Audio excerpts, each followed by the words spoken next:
Friday. Let's go to work with me as a after-school program specialist here in Jamaica. Charing. Site coordinator ng after-school program. So, ayun. Tagal kong hindi nag-video kasi wala lang. Aray ko. So, ayun. Papunta na ako sa work and one thing na gusto ko dito is 4 minutes away. Well, 3 minutes away lang siya sa bahay namin. So, sobrang lapit lang. Yung traffic, tipid sa gas. And ang oras ngayon is 9:40. Pero ang pasok ko is 10 a.m. Maaga akong pumunta kasi usually wala akong nakaabot ng parking dito sa may namin, sa parking lot sa harapan ng school. Kasi nilalak nila yung gate sa parking lot. So, hindi na ako pwedeng mag-park doon. So, I have to park here. Okay. Let's back up.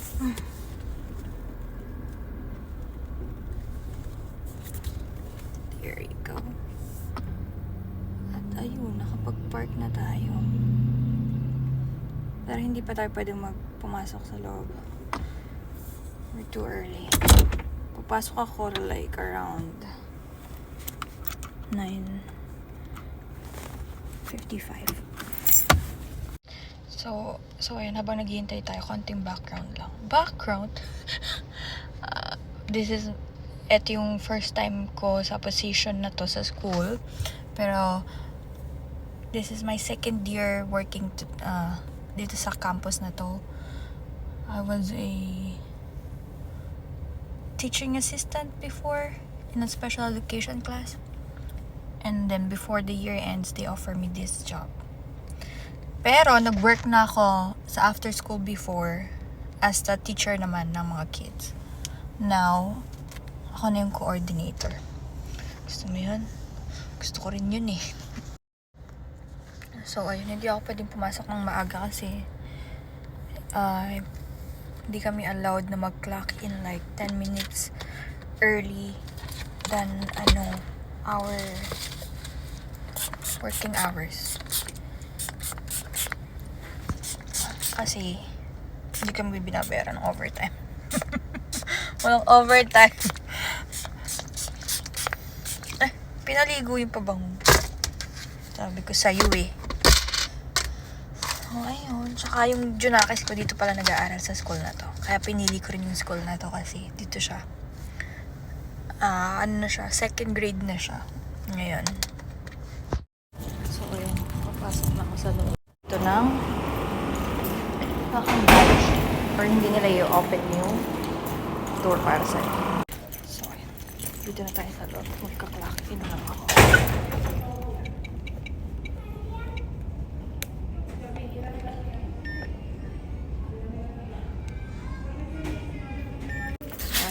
Pag-clock in ako. Punta na tayo sa aking classroom. Alright, see you. Airport for what? Morning. Hi! Hi!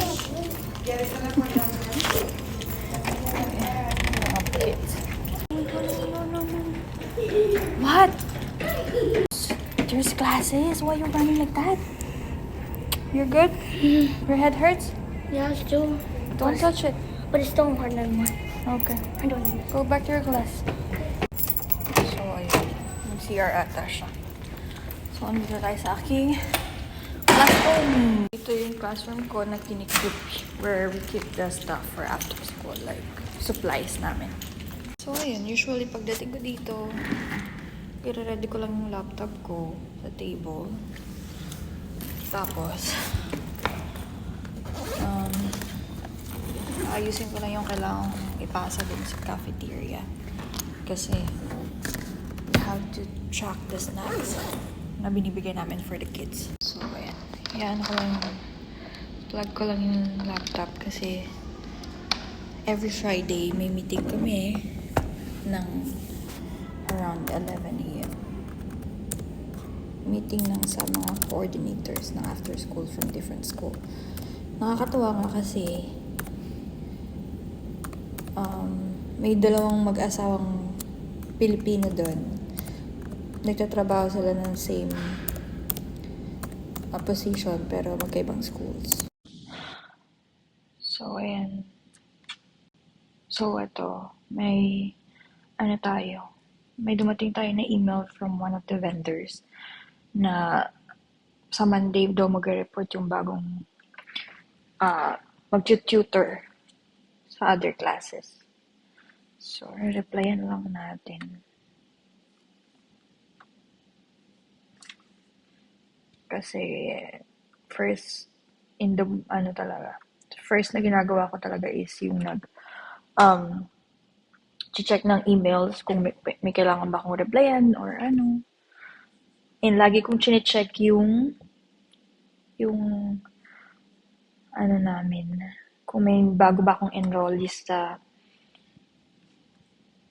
after school program, which is ngayon meron akong isang nagbagong enroll na students na mag-attend ng after school program, which is 5th grader, Kelly.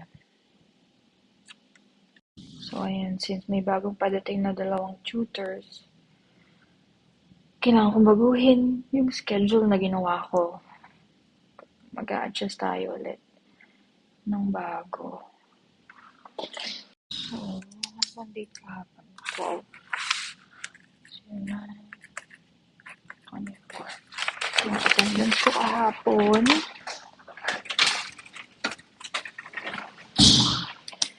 So, ito yung kailangan ko ipasa sa cafeteria. Up with a fall enrollment target number that's going to keep you on point, keep you on track. Therefore, when this spring semester starts and you add your 54, everything is going to be okay with your numbers. All right, so we put it down here, your current activities by school. And this is the way it kind of reads. So, di na ako can you narrow down? Di na ako nakapag-video kanina dun sa cafeteria. Kasi, sobrang busy. Na-busy na ako. Pero ngayon is 6:17. Nag-aantay na lang ako ng oras kasi maaga akong nakatapos ng dismissal ng mga bata.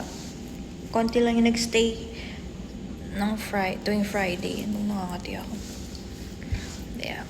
So, ayan. Nandito ako sa room na kasama ko ang aking tunakis. Nag-aantay na ng oras. At uuwi na ako.